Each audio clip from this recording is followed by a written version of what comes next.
Hey everybody, this is Jonathan Lant, and you are listening to another episode of the Perilous Podcast. And joining me as always in the Bunker of Doom, it's the co-host, Angie Carrier! Hey, hi! Hey, what's going on? I know, not much. Talk to Silent Colin. Yeah. Maybe you and Silent Colin can come up with a catchphrase. He's probably pretty good at that stuff. Yeah, so let him telepathically implant a catchphrase into your head. He's on set today, or else I just text him from Yeah, you're going to Disneyland, right? Yeah, later. Yeah, He's not going with me. Just okay, well, poll the cousins. Yeah. See if they have any suggestions. And you are listening to Jarvik 8 by Kevin MacLeod. Get all your royalty-free music at Incompetech.com. Hello, Yob Tob. What's going on? It's us. And we'll be listening to a little more of that on the outro. And this week, we are talking about 9/11 and the tragedy that happened there, and the rumors, the facts, if there are any, and what it all means. And it is one of those things where, whether you believe in a conspiracy or whether you don't, it is a terrible thing that happened.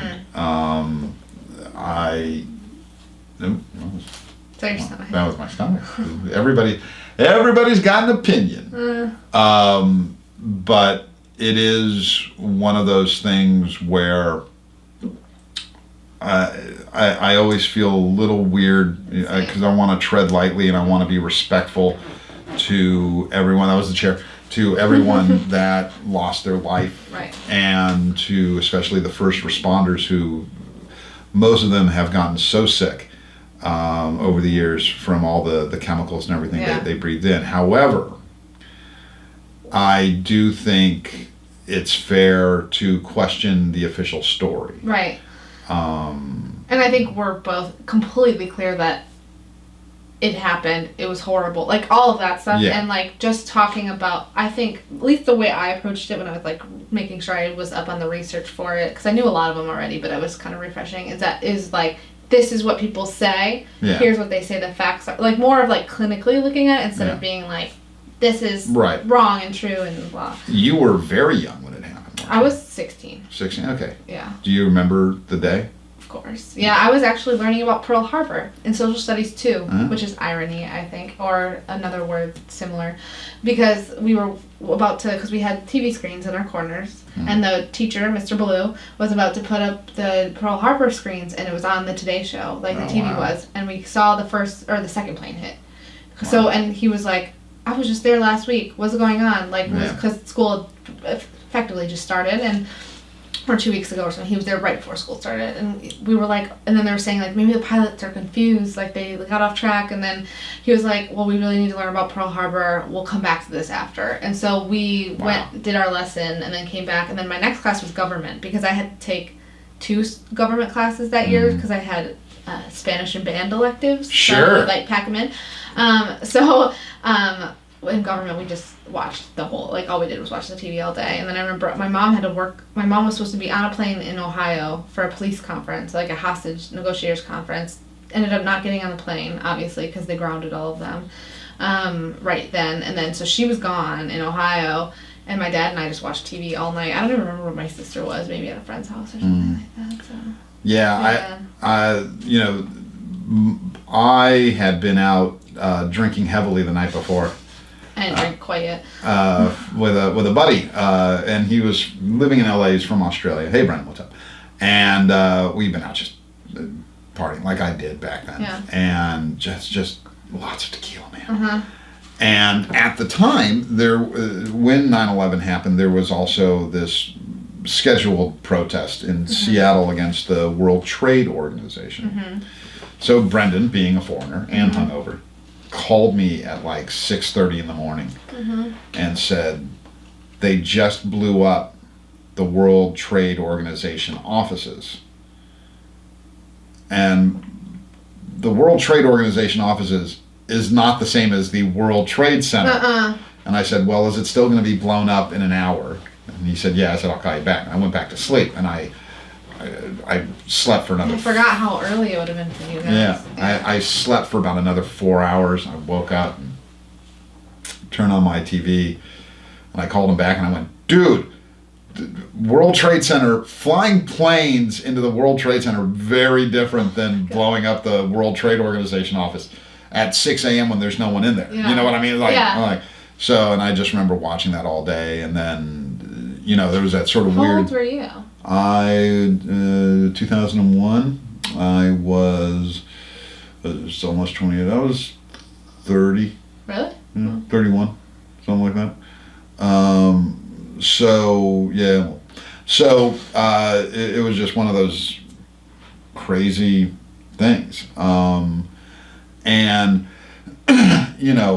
I in terms of, well, why don't you go first? Do you want to talk about what you believe, or do you want me to lead off with I actually don't really know what I believe, to be honest, but I kind of wrote down the main 1, 2, 3, 4, 5, 6, 7, there's a ton of conspiracy theories, but I was kind of writing some of the main ones down, and I think a big one is about the Tower 7. They think there was an explosive device that was controlled inside it, or actually all of the buildings.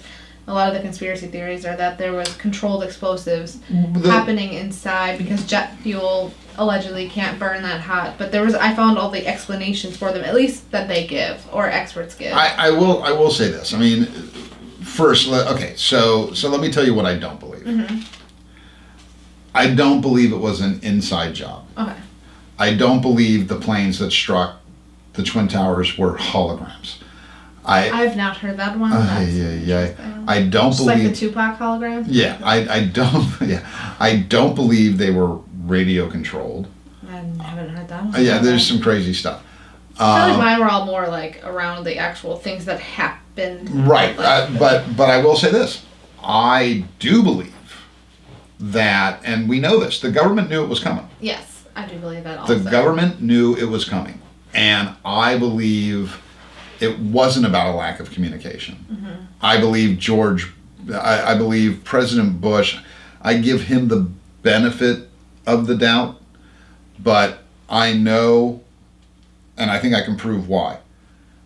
I know that Cheney and Rumsfeld and Condoleezza Rice came out and said, they had the memo. But I believe they knew it was coming, and they let it happen. Mm-hmm. And they let it happen for a number of reasons.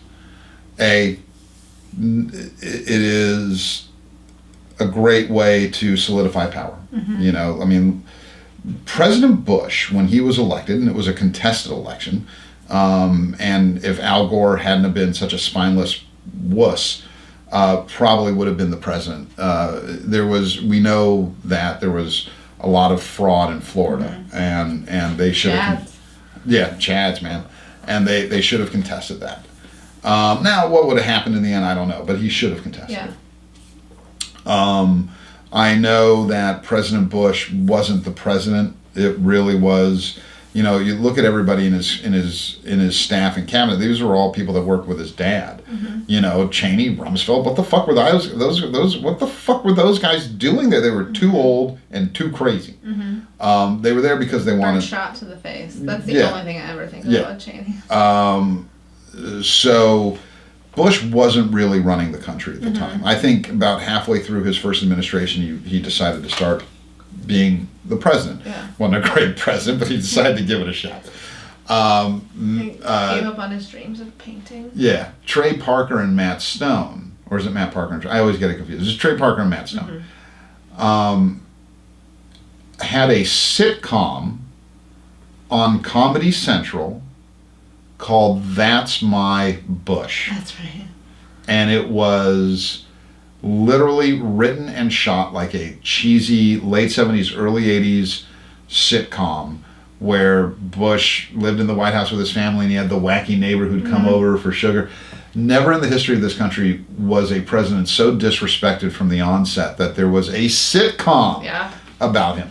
Now, whether that was right or wrong, I don't really have a problem with that. I think, again, that's one of the great things about this country. We're allowed to do that shit. For now. And I'm sure, from what little I know about President Bush, I'm sure he either didn't give a fuck or actually kind of thought it was funny. Yeah. Like, would kind of go, they got me on that. Yeah. You know, like, I think he's got a really good sense of humor about that stuff.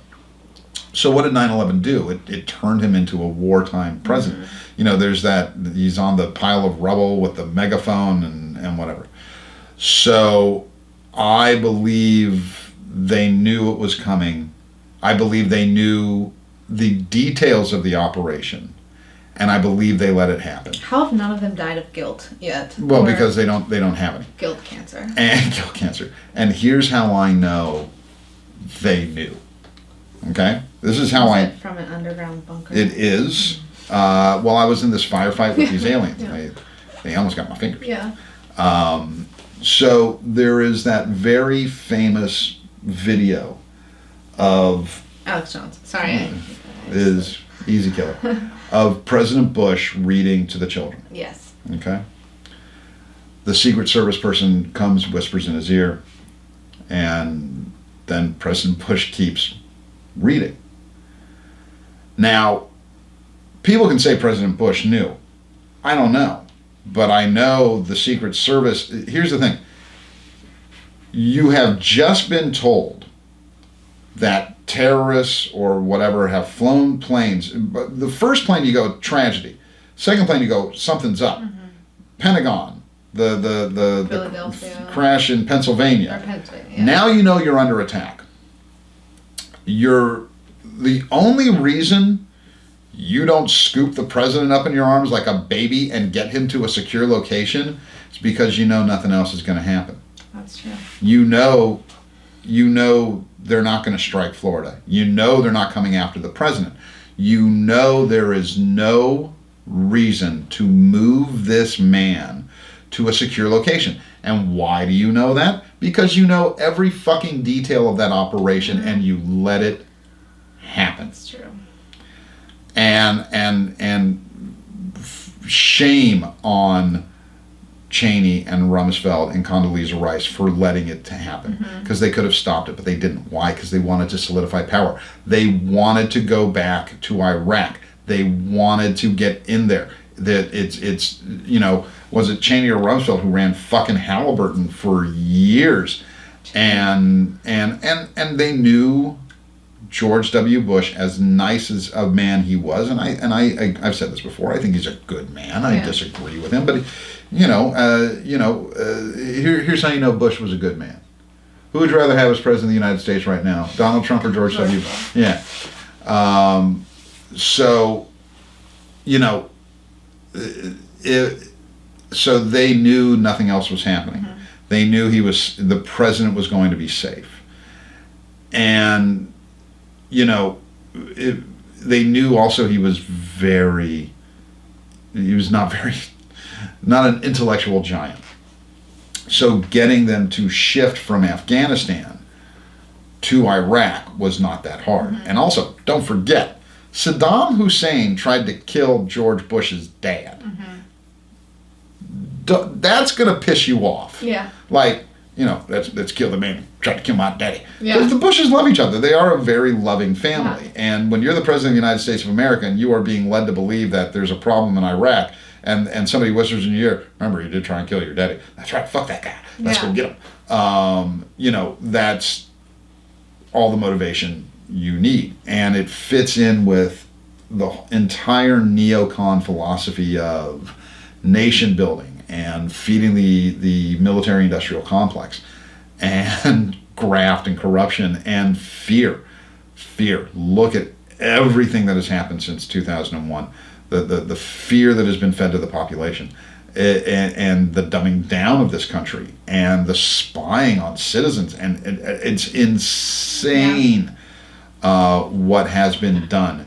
And again, shame on Cheney and Rumsfeld and Condoleezza Rice, and to a lesser extent Colin Powell, who was bullied into testifying, even though one would hope that a man like Colin Powell would have a bit more of a backbone with that. So but anyway, so I do not think it was an inside job. I think they let it happen. I think there's a difference between, and also the you know, Saudi Arabia is more responsible for that than any other country in the Middle East, and we've done nothing. And proven fact, the people that are related to the House of Saud were, when no other jets were allowed to take off or land, their private jet was allowed to leave on 9/11 because they didn't want anything to happen to them. Yeah. You know,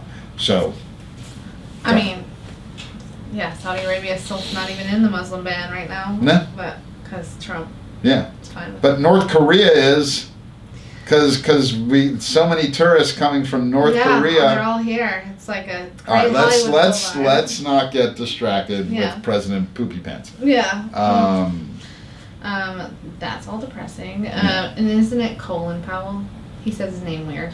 Yeah, Colin. Yeah. Whatever. Yeah. Well, he's Colin. Yeah, his daughter. I've been involved in a project with his daughter. She was very sweet. I'm sure. Yeah. Yeah, that's all depressing. All of mine were more about like the conspiracy, the inside job type things, or at least I never thought about it in the inside job sense so much as like there was just somebody already who had planted explosives like inside, not necessarily our government. Well, but I mean, who else is going to be able to do it? I will say this: I do have a bit of a problem with Tower 7. Yeah, it's interesting. So what is it? The Tower 7, they said that there was light damage prior to the collapse. So it was a progressive collapse, but it has, they justify it by saying that it has an unusual industrial design, which caused, like, the fifth floor burned for up to 7 hours, so like that was part of the reason that it took so long to collapse, and it didn't have very much damage, but yeah.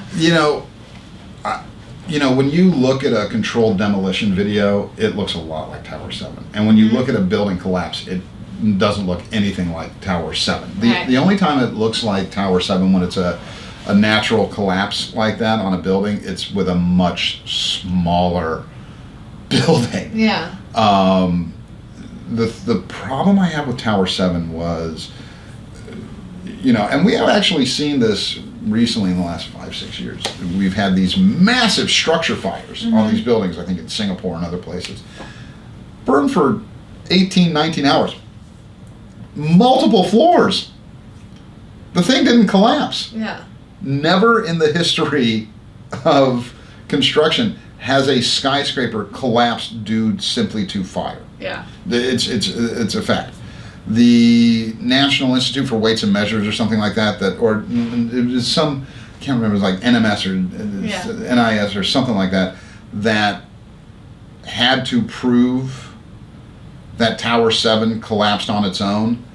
That has been proven that they fudged their numbers. Like there were offices in Tower 7, maybe they wanted them blown up, maybe they didn't. I don't know. And I'm not saying it was a controlled demolition. I'm saying I have questions about it was interesting. Tower 7. And there were also a lot of interviews with first responders. And again, people could be hearing things they don't know what they're hearing. Where they're talking about, on 9/11, they're talking about they heard multiple explosions. I don't know what that was, but we know we have witnesses there. Yeah. I certainly do not believe at all that World Trade Center 1 and 2 was a controlled demolition. That shit just came down. Yeah, they talked about they're like the steel beams or whatever, like you have to burn them at 2750 degrees Fahrenheit, and jet fuel only gets up to like 1400 or something. But they have people who work in this kind of, I don't know what the official name would be, saying that like steel, but it loses its strength as soon as it gets to like at 1000 degrees Fahrenheit, and of course it's going to start structurally collapsing. Well, my thing is, was stuff placed in there to explode or whatever? Maybe. But there's all this stuff in the offices too that that's where that's the thing, is where people go jet fuel, and I go, yeah, but you have all this other shit. Paper, plastic. Wood. Well, but things that get toxic and burn very, very high. Yeah. But yeah, paper, wood, plastic. Copiers. Like, yeah, copier ink, the computers, the components of the computers, the plastic in the computers, the metal in the computers, all these things that can add to this fire. It wasn't just jet fuel. Right. It was jet fuel and a ton of other shit that could definitely have increased the temperature of the fire. I will say I also have suspicions about the Pentagon.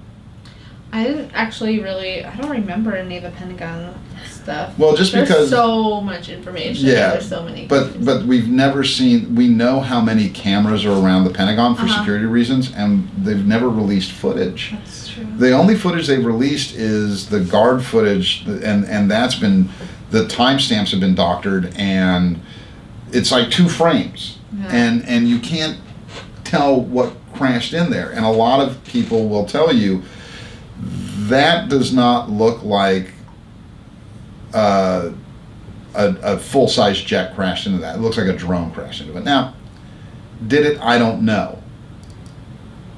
And I'm very wary about discarding or disrespecting the people who lost their lives on those flights. You know, there's a lot of people that talk about how the plane that landed and crashed in Pennsylvania because the passengers decided to fight, that it was all, you know, those people were already dead, and it was a load of cars. That's very disrespectful to these people who acted very bravely. And they were on the phone with like, people have like recordings of them. Well, but those people were, those were fake. They're part of it? Oh. No, the recordings were fake, which they weren't. And I'm very wary about disrespecting and disregarding the people who most likely lost their lives with the plane that crashed into the Pentagon. But I will say it's weird. What was their reasoning beyond an inside job for not releasing that? There is no good reason. Yeah. That's the thing. That's the problem I have. There's no good reason to not release it. I'm trying to think of this as like you could see stuff that they don't want the public, like in terms of like. Yeah, but how about this? Show it up to impact. Yeah, that's true. No, that's the thing. There's no reason not to release it. We have seen when the plane's gone, right? The crash impact.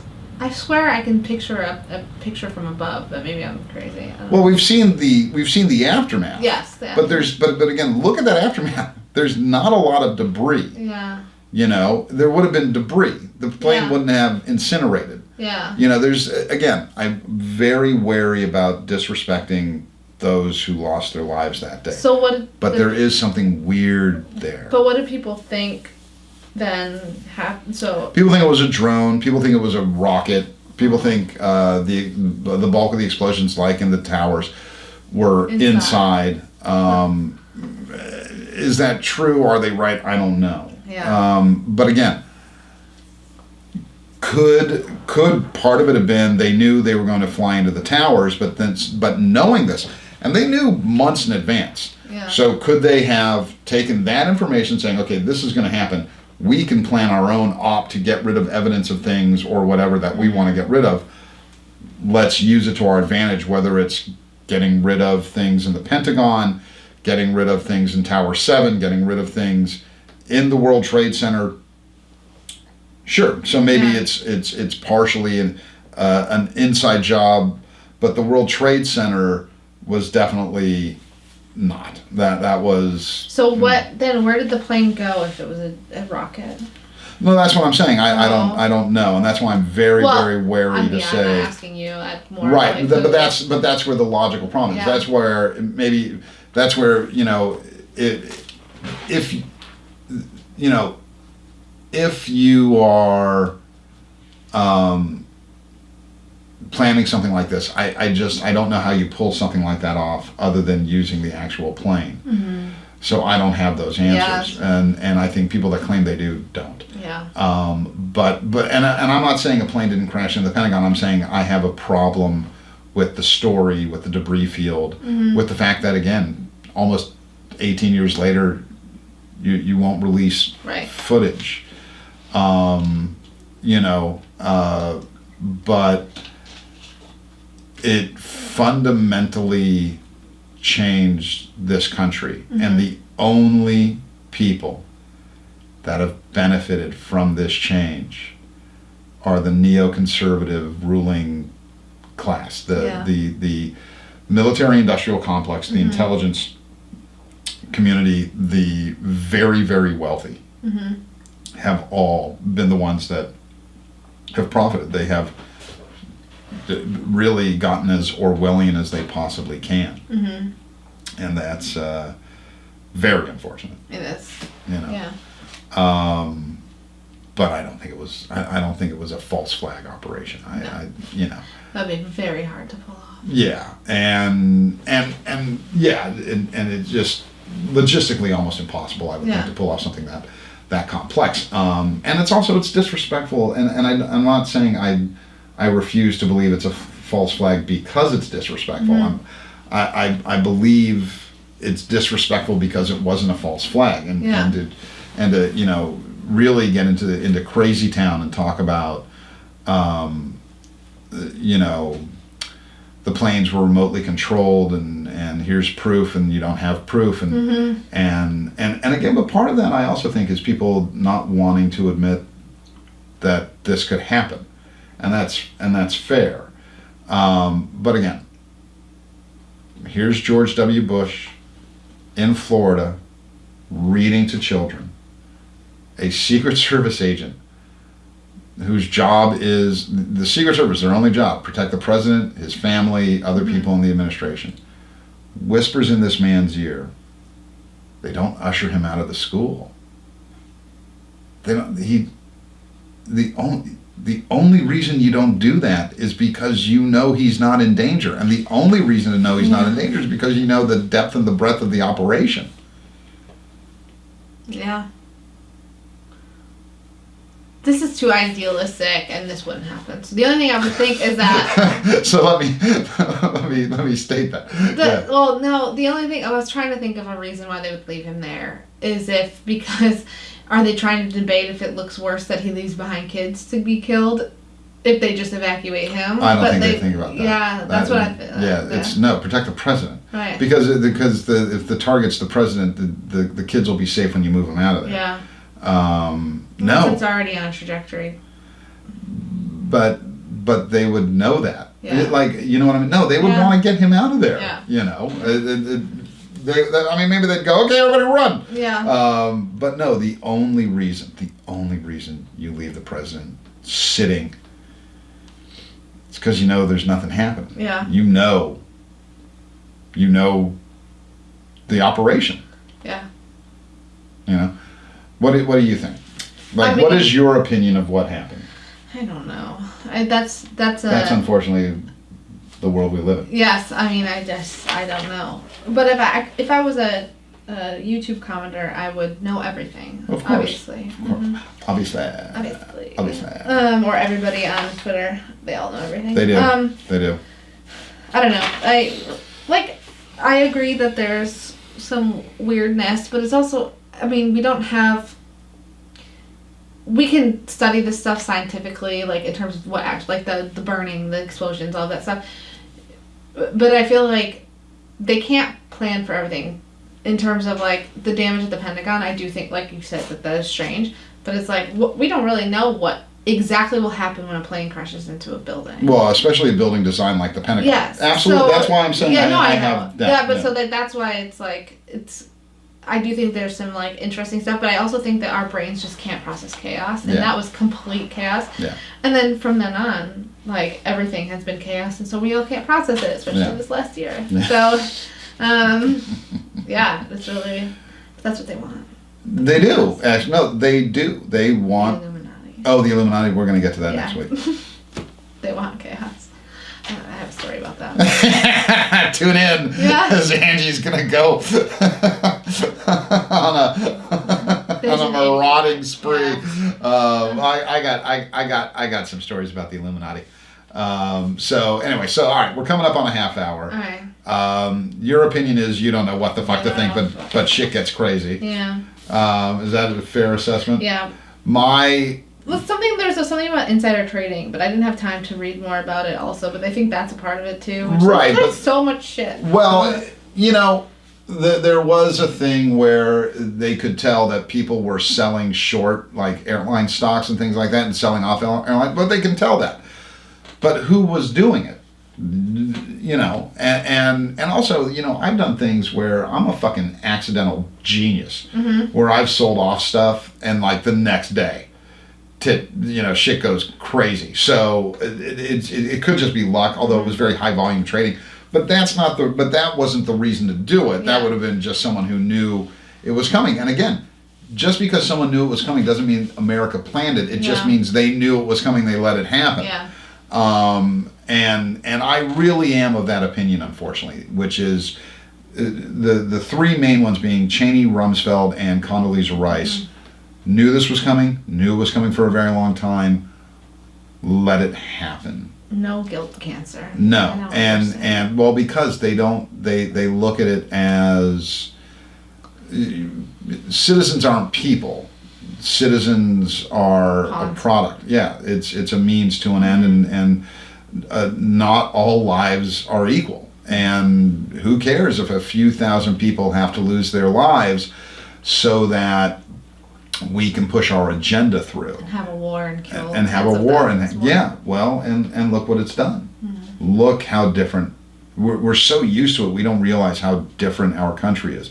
And I think it was last week on the Alien episode I was talking about, there was that window between 1995 and 2000 where we were sort of, and again, I may have misstated saying there was a lot of intellectual discourse going on, but we were very open, we were much more open-minded people back then. Yeah. And man, 2001 came, and it's just been a methodical, well thought out suppression of emotional growth, intellectual ideals. It's very unfortunate. And again, I don't think it was a false flag.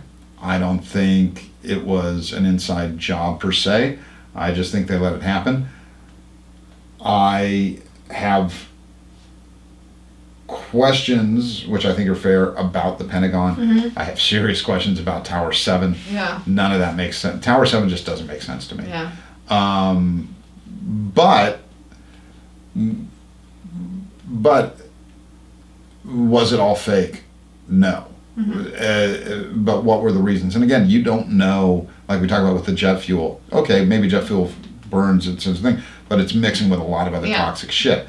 We don't know what a building like the Pentagon's going to look like when a plane goes through 5 walls. Right. Maybe Tower 7 was built really bad. Like maybe it says it's like a really strange industrial design. Right, but maybe it was just maybe they built, because Tower 7 wasn't built when the World Trade Centers were built. This was a different thing. So maybe the World Trade Centers were built using the best materials and no expense was spared. And the guy who built Tower 7 was an asshole who skimmed off the top and used shitty fucking materials. Right. Who knows? I will say, when it comes down, it looks weird. Yeah. Especially when you compare it, even though World Trade Centers 1 and 2 are way bigger buildings and a different shape. Man, did you watch the video of it coming down? Yeah. Yeah. We saw it that day and then over. Well, but did you look at it all recently when you were... not within the last year, but not before this. But that looks a little weird. It does. I'm not saying it didn't come down naturally. I'm just saying it looked a little weird. Anyway, so listen, what do you guys think? Let us know. It is a tragedy. I think we need to be very careful about disrespecting those who lost their lives. I think the first responders have been paying for it for 17 years, and they're amazing, and must have just been a soul-crushing exercise. Anyway, this is Jarvik 8 by Kevin MacLeod. Go to incompetech.com for royalty-free music. I have been your co-host, Jonathan Latt, with my co-host, Angie Carrier. Thanks for coming by. I think this was a good discussion. Yes. Next week, the Illuminati. Woo! Special guest, Lady Gaga. Yeah. And Beyonce. and Beyonce. fiance, Jay-Z. Anyway, so look, everybody, I don't think it was an inside job. I think there's a lot of fishy stuff, though. Let us know what you think. I want to hear comments, man. Go to my website, jonathanlatt.com. Follow me on social media. Go to Angie's website, angiecarrier.com. Follow her on social media. Leave comments. I'm not going to tell you to like and subscribe if you don't know how to do that by now. I don't know how to tell you. But anyway, all right. I'll see you next week. See ya. All right. Bye everybody.